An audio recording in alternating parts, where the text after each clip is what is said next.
राज्यातील शेतकऱ्यांच्या कर्जमाफीच्या मुद्द्यावर कृषी मंत्री माणिकराव कोकाटे यांनी स्पष्ट भूमिका मांडली आहे। शेतकऱ्यांनी कर्ज भरायलाच हवे असे ते म्हणाले आहेत, तर कर्जमाफी संदर्भातील निर्णय मुख्यमंत्री घेतील असंही त्यांनी म्हटलंय।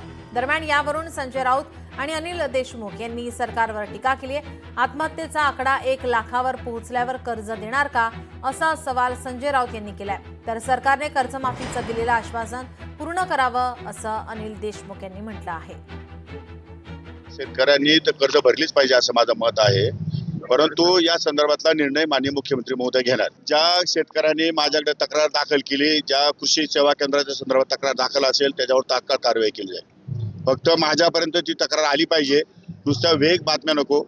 तक्रारीचा तक्रारदाराने त्यांनी जर मला तक्रार केली तर मी त्याच्यावर तात्काळ कारवाई करेन। शेतकऱ्यांच्या शेतीमध्ये भांडवली गुंतवणूक ही सरकारने करावी ही माझी धारणा पहिल्या दिवसापासून आहे आणि त्या दृष्टिकोनातून या वर्षाला 5,000 कोटी रुपये असे मिळून 5 वर्षामध्ये 25,000 कोटी रुपये या भांडवली गुंतवणुकीसाठी सरकार खर्च करणार आहे। कोण नक्की बोल बच्चन आहे ते बघावं लागेल। मला असं वाटतं मुख्यमंत्री बोल बच्चन आहे, त्यांचा आवडता शब्द आहे। हा बोल बच्चन, तो बोल बच्चन, तो बोल बच्चन योग्य वेळी निर्णय जाहीर करणार आहेत ते कर्जमाफीचा। आणि आम्ही काल म्हणालो की शेतकऱ्यांच्या आत्महत्यांचा आकडा पुढल्या महिन्यात 1 लाख झाल्यावरती करणार आहेत का?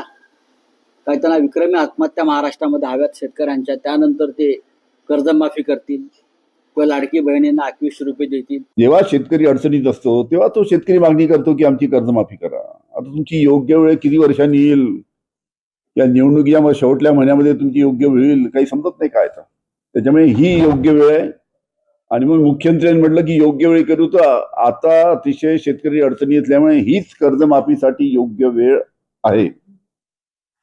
त्याच्यामुळे राज्य शासनाने आताच कर्जमाफी केली पाहिजे।